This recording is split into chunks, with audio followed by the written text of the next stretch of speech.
नमस्कार, मैं स्वतंत्र कुमार और आप सभी का स्वागत करता हूं आपके अपने चैनल शॉर्ट हैंड टीम पर। तो दोस्तों, आज की इस वीडियो में हम लोग डिक्टेशन लिखेंगे। पहली बार में इसकी जो स्पीड होगी 40 की। दूसरी बार में इसी डिक्टेशन को 60 की स्पीड में लेंगे हम लोग। तीसरी और आखिरी बार में इसे 80 की स्पीड में लिखेंगे। लेकिन अगर आपको ये नहीं पता है कि इसको संकेत लिपि में किस प्रकार से लिखा जा सकता है, यानी इसके प्रत्येक शब्द की आउटलाइन क्या होगी, तो आप इसके पहले वाले वीडियो को जाकर के देख लीजिए। उसमें हमने एक एक शब्द के आउटलाइन को लिख करके बताया है। तो आपका डिक्टेशन स्टार्ट होने में जो शेष समय हुआ है 5 सेकंड, तब तक के लिए आप रेडी रहें। स्टार्ट।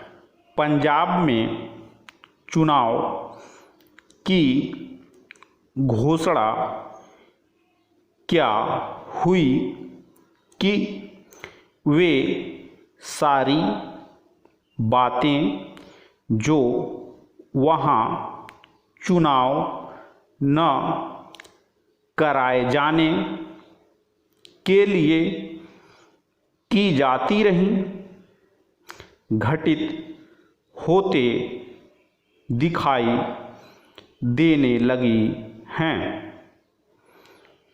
कांग्रेस ने तो हिंसक घटनाओं की बढ़ोतरी और विघटनकारी तत्वों के चुनकर आ जाने की आशंका से पंजाब में चुनाव का विरोध जमकर किया था।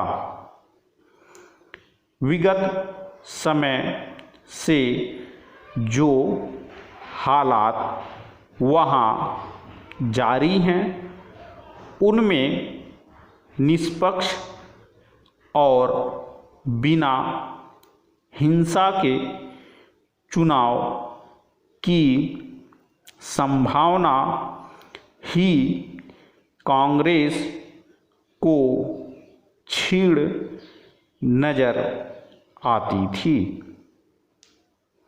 इसलिए जब चंद्रशेखर सरकार ने पंजाब में चुनाव की घोषणा कर दी, तो अपने विश्वास के आधार पर कांग्रेस ने पंजाब के चुनावों का बहिष्कार घोषित कर दिया। भाकपा के नेता सुरजीत सिंह भी पंजाब के हालातों को चुनाव योग्य नहीं मानते रहे और उनका स्वर भी तीव्र विरोधी बना रहा। यद्यपि चंद्रशेखर सरकार और कुछ राजनीतिज्ञों का कथन कि आखिर कब तक पंजाब राष्ट्रपति शासन के अंतर्गत लोकतंत्रीय व्यवस्था से कटकर बना रहेगा, चिंता और कारगर कदमों की आवश्यकता को रेखांकित करता था। पर जब चुनाव से लोकतंत्र की बजाय पंजाब में आतंकवादी और विघटन की शक्तियों को चुनने की लगभग बाध्यता दिखाई दे रही हो, तब सरकार और चुनाव आयोग को सारी स्थितियों पर सभी पहलुओं से विचार कर निर्णय करना उचित होता। पर तब शायद चंद्रशेखर ने अपनी लोकप्रियता की बढ़ोतरी और अपने जारी कदमों की विश्वसनीयता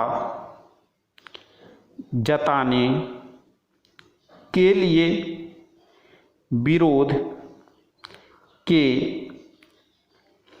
बावजूद भी पंजाब में चुनाव का ऐलान कर ही दिया। जब चुनाव का निर्णय घोषित हो ही गया तो चुनावी जंग में कांग्रेस को छोड़कर सभी पार्टियों ने अपने अपने उम्मीदवार खड़े किए। स्टॉप। दोस्तों दूसरी बार में इसी डिक्टेशन को हम लोग 60 की स्पीड में लेंगे। आपका डिक्टेशन स्टार्ट होगा 5 सेकंड के बाद।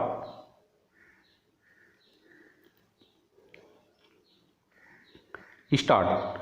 पंजाब में चुनाव की घोषणा क्या हुई कि वे सारी बातें जो वहाँ चुनाव न कराए जाने के लिए की जाती रहीं, घटित होते दिखाई देने लगी हैं। कांग्रेस ने तो हिंसक घटनाओं की बढ़ोतरी और विघटनकारी तत्वों के चुनकर आ जाने की आशंका से पंजाब में चुनाव का विरोध जमकर किया था।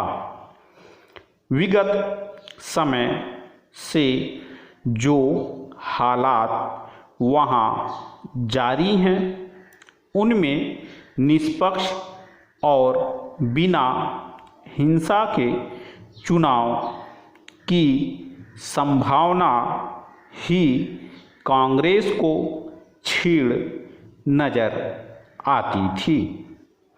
इसलिए जब चंद्रशेखर सरकार ने पंजाब में चुनाव की घोषणा कर दी तो अपने विश्वास के आधार पर कांग्रेस ने पंजाब के चुनावों का बहिष्कार घोषित कर दिया। पंजाब के नेता सुरजीत सिंह भी पंजाब के हालातों को चुनाव योग्य नहीं मानते रहे और उनका स्वर भी तीव्र विरोधी बना रहा। यद्यपि चंद्रशेखर सरकार और कुछ राजनीतिज्ञों का कथन कि आखिर कब तक पंजाब राष्ट्रपति शासन के अंतर्गत लोकतंत्रीय व्यवस्था से कटकर बना रहेगा। चिंता और कारगर कदमों की आवश्यकता को रेखांकित करता था। पर जब चुनाव से लोकतंत्र की बजाय पंजाब में आतंकवादी और विघटन की शक्तियों को चुनने की लगभग बाध्यता दिखाई दे रही हो, तब सरकार और चुनाव आयोग को सारी स्थितियों पर सभी पहलुओं से विचार कर निर्णय करना उचित होता। पर तब शायद चंद्रशेखर ने अपनी लोकप्रियता की बढ़ोतरी और अपने जारी कदमों की विश्वसनीयता जताने के लिए विरोध के बावजूद भी पंजाब में चुनाव का ऐलान कर ही दिया। जब चुनाव का निर्णय घोषित हो ही गया तो चुनावी जंग में कांग्रेस को छोड़कर सभी पार्टियों ने अपने अपने उम्मीदवार खड़े किए।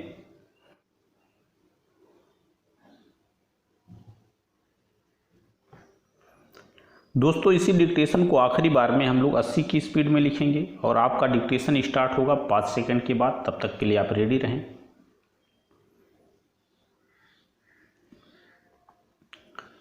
स्टार्ट। पंजाब में चुनाव की घोषणा क्या हुई कि वे सारी बातें जो वहां चुनाव न कराए जाने के लिए की जाती रही, घटित होते दिखाई देने लगी हैं। कांग्रेस ने तो हिंसक घटनाओं की बढ़ोतरी और विघटनकारी तत्वों के चुनकर आ जाने की आशंका से पंजाब में चुनाव का विरोध जमकर किया था। विगत समय से जो हालात वहां जारी हैं, उनमें निष्पक्ष और बिना हिंसा के चुनाव की संभावना ही कांग्रेस को क्षीण नजर आती थी। इसलिए जब चंद्रशेखर सरकार ने पंजाब में चुनाव की घोषणा कर दी तो अपने विश्वास के आधार पर कांग्रेस ने पंजाब के चुनावों का बहिष्कार घोषित कर दिया। भाकपा के नेता सुरजीत सिंह भी पंजाब के हालातों को चुनाव योग्य नहीं मानते रहे और उनका स्वर भी तीव्र विरोधी बना रहा। यद्यपि चंद्रशेखर सरकार और कुछ राजनीतिज्ञों का कथन कि आखिर कब तक पंजाब राष्ट्रपति शासन के अंतर्गत लोकतंत्रीय व्यवस्था से कटकर बना रहेगा, चिंता और कारगर कदमों की आवश्यकता को रेखांकित करता था। पर जब चुनाव से लोकतंत्र की बजाय पंजाब में आतंकवादी और विघटन की शक्तियों को चुनने की लगभग बाध्यता दिखाई दे रही हो, तब सरकार और चुनाव आयोग को सारी स्थितियों पर सभी पहलुओं से विचार कर निर्णय करना उचित होता। पर तब शायद चंद्रशेखर ने अपनी लोकप्रियता की बढ़ोतरी और अपने जारी कदमों की विश्वसनीयता जताने के लिए विरोध के बावजूद भी पंजाब में चुनाव का ऐलान कर ही दिया। जब चुनाव का निर्णय घोषित हो ही गया तो चुनावी जंग में कांग्रेस को छोड़कर सभी पार्टियों ने अपने अपने उम्मीदवार खड़े किए। स्टॉप। दोस्तों, इस तरह से आज का वीडियो हम लोगों का कंप्लीट हुआ। मेरा प्रयास अगर आप लोगों को अच्छा लगा तो कृपया इस वीडियो को लाइक शेयर जरूर कर दिया करें। अगर आप चैनल पर नए हैं तो कृपया चैनल को सब्सक्राइब करके जस्ट बगल में आपको बेल आइकन भी मिलेगा, उसे भी प्रेस कर दें ताकि मेरे लेटेस्ट वीडियोज आपको समय समय पर मिलते रहें और आप घर बैठे संकेत लिपि को सीख सकें। धन्यवाद।